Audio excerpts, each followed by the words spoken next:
كام كلب جه هوهو عند باب بيتك، ولا هوهوته ونباحه أثروا في بيتك ولا حتى غير شيء. بص على التاريخ وراجع كويس، كام كلب نبح وهيص وهوهو وجاب سيرة رسولنا الكريم وجاب سيرة ديننا الكريم، ومع ذلك ولا حب رسولنا يقل في قلبنا ولا الدين اتأثر بحاجة. بالعكس، الكلب غار في داهية ومحدش أصلا سمع عنه تاني. وأمثلة كتير وأحداث كتير ومش عايزين نفتح. امبارح عملنا فيديو عن الهايف ده واتكلمنا عنه، بس كان كلامنا عنه ما كانش أي شيء غير إنه بيسب رسولنا وبيسب ديننا وبيسب الله سبحانه وتعالى. فإحنا بنتكلم مع ديننا أو مع الناس اللي غيرانا على الدين بتاعنا وغيرانين عن رسولنا صلى الله عليه وسلم، وقلنا اعمل بلاغ عن الهايف ده وهاجمه. هات لي حد من الدين الإسلامي أو هات لي أي حد مننا حد طلع يتكلم في دينه وهاجمه وقال له اسكت ما تتكلمش. سايبين حرية الرأي مكفولة. اتكلم في الدين اللي انت عايزه براحتك، اعبد بوذا يا جدع، طالما ما بتضرنيش انت حر، ربنا اللي هيحاسبك مش انا. لكن تيجي تشتم رسولي وتشتم ربنا سبحانه وتعالى وتشتم ديني وعايز نسكت وتقول لي دي حريه؟ لا، ده نقل على اللي في رجلي واحطه في بقك. حمامه طالع بيتكلم وبيقول عايزين نسكت وامسح الفيديوهات، مفيش مشكله، بس نغير القانون في الدوله بتاعتي اللي هي مصر طبعا، ونغير بقى عشان مفيش حريه، وغير بقى قانون الازدراء الاديان وخرج اي حد كان بيتكلم عن الدين وسيبه يتكلم براحته. لا يا حماده وحياه ماما، لا والنبي نغير قانون؟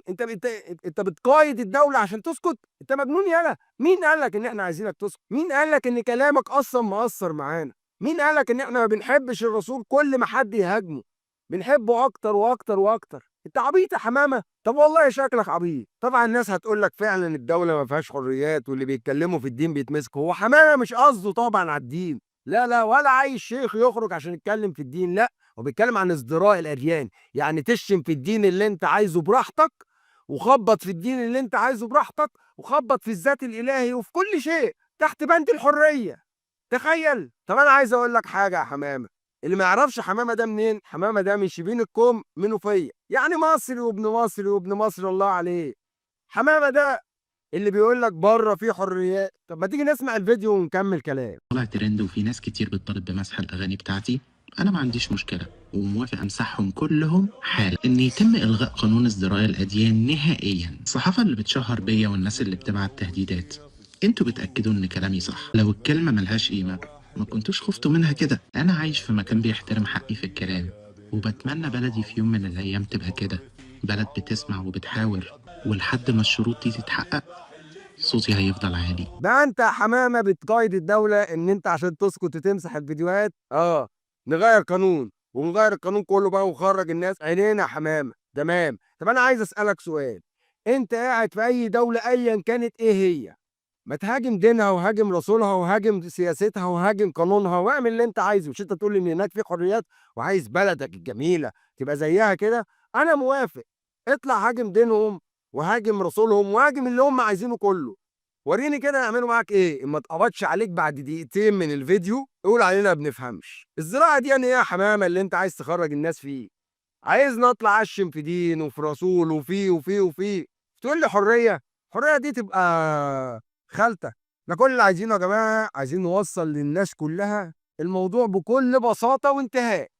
الكلب ده او الشخص ده محدش يتكلم عليه تاني، الموضوع خلصان، الموضوع خلصان. انا بس الفيديو استفزني فطالع اقول لكم ان كتر الكلام على الشخص ده او حتى تعلق له وتشتمه في قلب الصفحه بتاعته او في قلب اي فيديو ليه بينتشر اكتر، وهو اصلا تافه ما يستحقش ينتشر. فانا عايز اقول لكم ان الموضوع اصلا بالنسبه لي خلصان. انا عمري ولا عمر اي حد تاني هيعمل فيديوهات، والحمد لله البلاغات اللي احنا عملناها على صفحته او على الاغاني اللي هو الهايفه اللي بينزلها اللي شبهه، الحمد لله بدات الاغاني تستجيب وبدات تتمنع وبدات تختفي وبدات حاجات كتير.